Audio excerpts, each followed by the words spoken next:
उत्तर प्रदेश के सुल्तानपुर में शुक्रवार को भारतीय जनता पार्टी युवा मोर्चा के कार्यकर्ताओं द्वारा राहुल गांधी पुतला दहन को लेकर कांग्रेस कार्यकर्ता वरुण मिश्रा ने सुल्तानपुर पुलिस की कार्यवाही पर सवालिया निशान खड़ा किया है। उन्होंने एक चैनल में दिए गए इंटरव्यू के दौरान कहा कि सुल्तानपुर में दो तरह का कानून चलता है। यदि सत्ता पक्ष द्वारा कोई पुतला दहन का कार्यक्रम किया जाता है तो पुलिस उसको करवाने में मदद करती है। यही कार्य अगर विपक्ष द्वारा किया जाता है तो पुलिस पहले उस पर मुकदमा दर्ज करती है। आपको ऐसा है, सुल्तानपुर की जनता जानती है कि सुल्तानपुर में दो तरह का कानून काम करता है। भारतीय जनता पार्टी के नेताओं कार्यकर्ताओं के लिए दूसरा कानून है और विपक्ष के नेताओं और जनता के लिए दूसरा कानून है। भारतीय जनता पार्टी के लोग कुछ भी करें, उनकी सारे गुनाह माफ़ है। यही कोई विपक्ष का आदमी अगर पुतला फूंका होता तो उसके पुतला फूंकने से पहले उस पर मुकदमा दर्ज हो जाता है। और भारतीय जनता पार्टी के लोग जब पुतला फूंकते हैं तो उनको पुलिस सुरक्षा देती है, उनको पुतला फूंकवाने में मदद करती है। मैं इस जनपद के कप्तान से पूछना चाहता हूं और इनफैक्ट उत्तर प्रदेश सरकार से भी पूछना चाहता हूं। सरकारें हमेशा नहीं रहती हैं, आती जाती रहती हैं। ये जिस तरह से विपक्ष के साथ सरकार का बर्ताव हो रहा है, ये कप्तान साहब और सुल्तानपुर के कोतवाल इस तरह का बर्ताव कर रहे हैं, ये एक अक्षम्य अपराध है। निश्चित रूप से भगवान इस बात को देख रहा होगा। कानून सबके लिए एक बराबर होना चाहिए, संविधान सबके लिए बराबर है। पता नहीं क्यों भारतीय जनता पार्टी के लोग और भारतीय जनता पार्टी के इशारे पर काम कर रहे लोग इस बात को भूल जाते हैं कि उनको इसके अलावा भी एक अदालत है, वहाँ भी जवाब देना है। जैसे कि उन लोग द्वारा आरोप लगाया कांग्रेस जो घोटाला कोई कांग्रेस वाला किया, उन्होंने आरोप लगाया, इसी वजह से क्या कहते हैं। देखिए 10-11 साल से भारतीय जनता पार्टी की सरकार है, उससे ज़्यादा हो गया। और पिछले 11 सालों में इन्होंने कितनी बार ईडी का सम्मन भेजा, कितनी बार हमारे नेता को ईडी के सामने पेश कराया, रॉबर्ट वाड्रा जी को कितनी बार पेश कराया।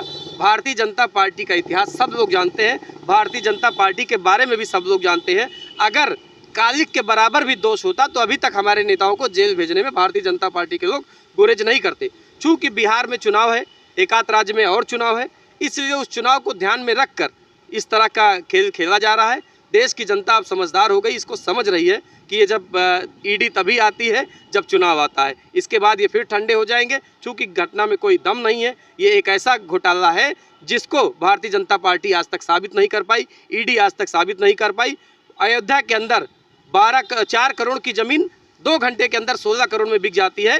कौन चंपत हुआ है वो पैसे लेकर, ये कौन पूछेगा भारतीय जनता पार्टी से। ये अपने लोगों पर इनके जब कार्रवाई की बात आती है तो सांप सूंघ जाता है, विपक्ष के नेताओं पर फर्जी कार्रवाई करनी हो तो ये वीर हो जाते हैं। आपको बता दें कि सुल्तानपुर में भारतीय जनता युवा मोर्चा के कार्यकर्ताओं ने शुक्रवार को नेशनल हेराल्ड मामले में कांग्रेस नेताओं हेराल्ड मामले को लेकर कांग्रेस नेताओं के खिलाफ विरोध प्रदर्शन किया। कार्यकर्ताओं ने जिलाधिकारी कार्यालय के सामने राहुल गांधी और सोनिया गांधी का प्रतीकात्मक पुतला फूंका। भारतीय जनता पार्टी युवा मोर्चा के जिला अध्यक्ष चंदन नारायण सिंह ने आरोप लगाया कि कांग्रेस सरकार ने नेशनल हेराल्ड की जमीनों का अवैध अधिग्रहण किया है। उन्होंने बताया कि यंग इंडियन कंपनी को पार्टी फंड से 90 करोड़ रुपए का लोन दिया गया, जिसके बाद उसे माफ कर दिया गया। आपको ये खबर कैसी लगी कमेंट बॉक्स में जरूर बताएं। दोनों काम हो जाए ऐसा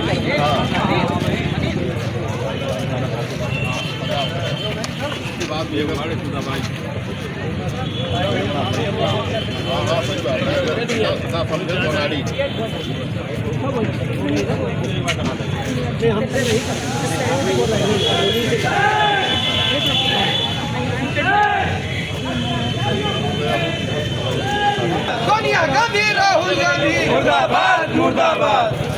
अरे जनता पूछे जवाब दो, घोटालों का हिसाब दो। अरे जनता पूछे जवाब दो, घोटालों का हिसाब दो। जनता पूछे जवाब दो, घोटालों का हिसाब दो। जनता पूछे जवाब दो, घोटालों का हिसाब।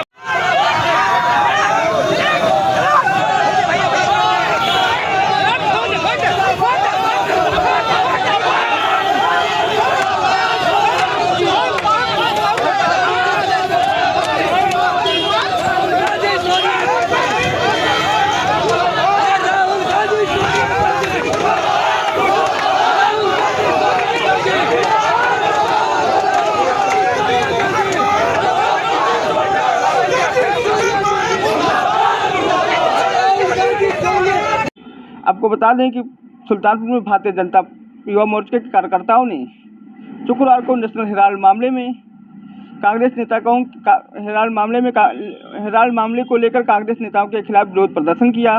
कार्यकर्ताओं ने जिलाधिकारी कार्यालय के सामने राहुल गांधी और सोनिया गांधी का प्रतीकात्मक पुतला फूंका। भारतीय जनता पार्टी युवा मोर्चा के जिला अध्यक्ष चंदन नारायण सिंह ने आरोप लगाया कि कांग्रेस सरकार ने नेशनल हेराल्ड की जमीनों का अवैध अधिग्रहण किया है।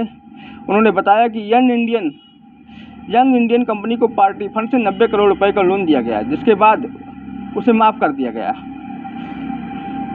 आपको ये खबर कैसी लगी कमेंट बॉक्स में जरूर बताएं। दोनों काम हो जाए ऐसा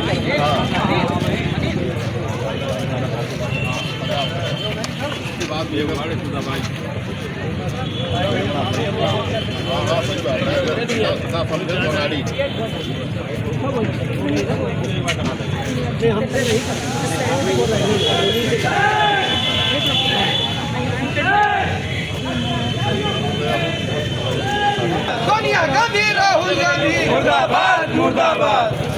अरे जनता पूछे जवाब